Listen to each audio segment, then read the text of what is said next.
In an attempt to make a memorable first impression, Lee brings a donkey to his first meeting with the Bachelorette, Georgia. Credit: Channel 1. And it is. But we're giving it another chance. The Bachelor mansion has been vacuumed out and a busload of 16 single men has pulled up, all of them looking to impress one gal. Some of them are hot. A lot of them are obnoxious. And most of them are basically your older brother's weird friend from high school. To get you up to speed, Georgia Love is a 27-year-old journalist and lives in Tasmania, but is super quick to point out she's actually from Melbourne. "I've quit my job and my career to be on The Bachelorette," she tells us. And I'm sure Germaine Greer would do the same given the opportunity. Georgia was working as a television reporter in Tasmania, but decided to throw it all in to find love. She does not say the decision to be the Bachelorette is to further her career on TV and get a gig back on the mainland, and I'm not going to suggest for a second that's her motivation. While Georgia likes to continually point out she's left her media career behind, it doesn't stop her from talking like she's reporting live on the scene at the opening of a new Harvey Norman in Launceston. So, who are these remarkable young men Georgia traded everything in for? It's like being in Willy Wonka's chocolate factory. One of them describes the impending experience as, "Well, let's meet some of the boys inside that Willy factory." Ben's a 32-year-old miner from the Gong who should not stray too far from bathroom facilities. "I've done 3 nervous poos before I even got here," he whispers in Georgia's ear as he embraces her. Next up is 29-year-old Reese who, after graduating from Hogwarts, went on to become an entrepreneur/model. A lot of people don't know this, but Webster's defines entrepreneur as someone who lives in a garage and uses their parents' money to fund various apps. Reese gifts us with the first wanky sentence of the night. "My friends say it's not fair because I was born with good looks," he confesses. "I'm like, well, you know you can go to the gym too and do your hair nicer and dress nice." Quote, "Here's hoping someone says something mean to Reese in the mansion just so we can hear more of these razor-sharp comebacks." Staying in a similar field, let's meet Carlos. He's also 29 and an entrepreneur, but will happily accept the title of business mogul, with 2 of them in the one series. It needs to be asked, when did entrepreneur become a legitimate job title? Just say what you actually do. At a party, when some idiot meets Mark Zuckerberg and they ask, "Hey man, what do you do?" Quote, he doesn't say, "I invented Facebook." He'd say, "I work in social media." And the dumb party guest would be like, "Oh nice. Like tweeting." Quote, and Mark would be like, "Nah, at Facebook." Then they'd ask, "Ah sweet, so coding?" And only then, after a tedious build-up, would Mark perhaps mumble, "No, nah, like, I kinda came up with it," while scrunching up his nose and waving his right hand as if to shoo it away like it's no big deal. My point is, I felt uncomfortable when we all started describing Miranda Kerr as an entrepreneur after she released a body lotion, so I absolutely cannot maintain a straight face while calling Reese and Carlos entrepreneurs. By now you're all sick of the word entrepreneur, but you're also wondering what kind of entrepreneurial stuff Carlos dabbles in. He says restaurants and nightclubs. And he's also a stripper. I hear Trump does that on the side, too. Using dem dollar bills, Carlos bought a Tiffany bracelet for Georgia and surprises her with it. She says she wishes she had something to give him in return.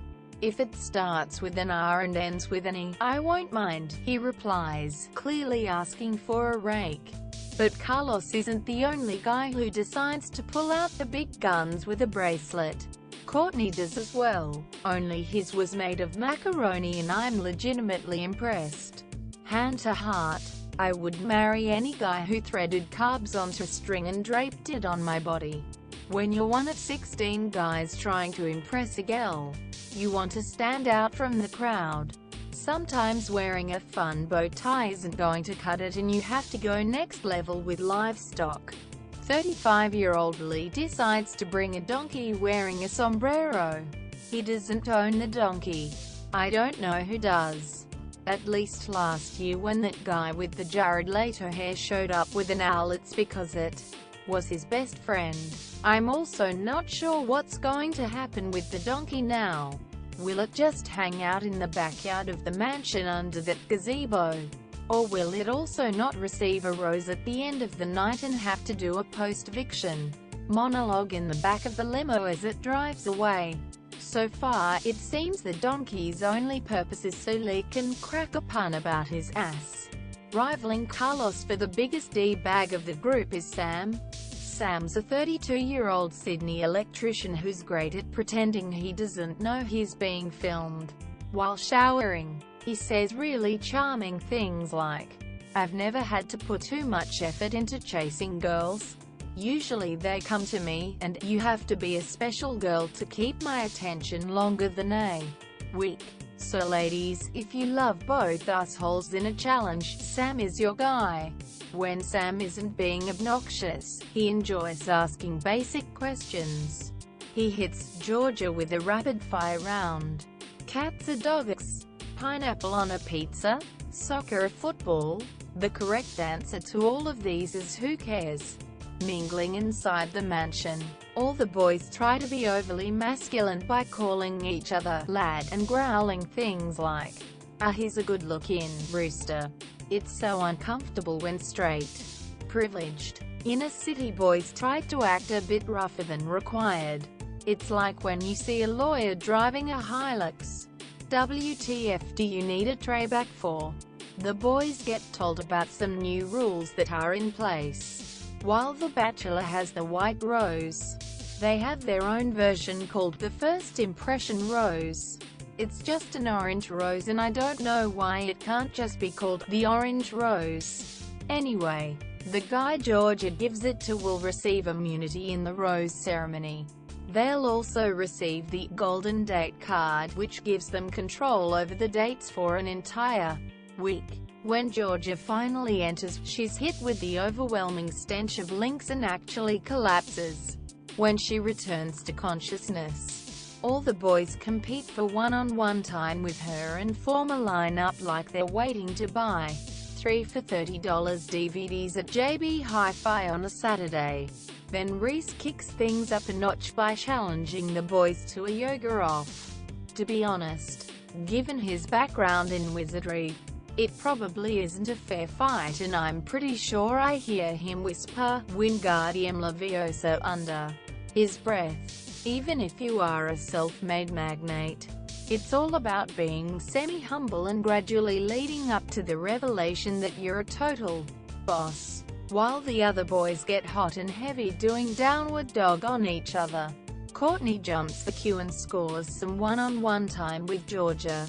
When talk turns to work, he tells her he invented some medical wristband that saves children's lives. She's impressed and she gives him the orange rose stump. Like most boozy nights out with a bunch of straight boys, the party ends with someone getting a home haircut.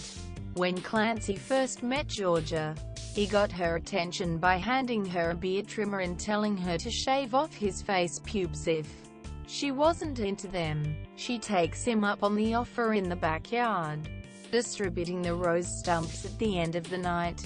The result is bittersweet. First up, we say goodbye to some guy. If a crime was committed and the cops showed me his picture, I'd have to tell them I've never seen him before in my life, and it would be the honest truth. And Carlos is also sent packing. It's sad, but entrepreneuring isn't going to entrepreneur itself. You know what I mean. I think I read that in Richard Branson's memoir. When he kisses Georgia goodbye, he lingers just a tad too long, waiting for her to hand back the Tiffany bracelet. She doesn't. And that's what being a total boss is all about. I also read that in Branson's memoir, For more observations on entrepreneuring and 3 for $30 DVDs, follow me on Twitter, at @HelloJamesWeir. When making her grand first appearance to the whole group of hopeful lovers, The Bachelorette, Georgia takes a big tumble. Credit: Channel 1.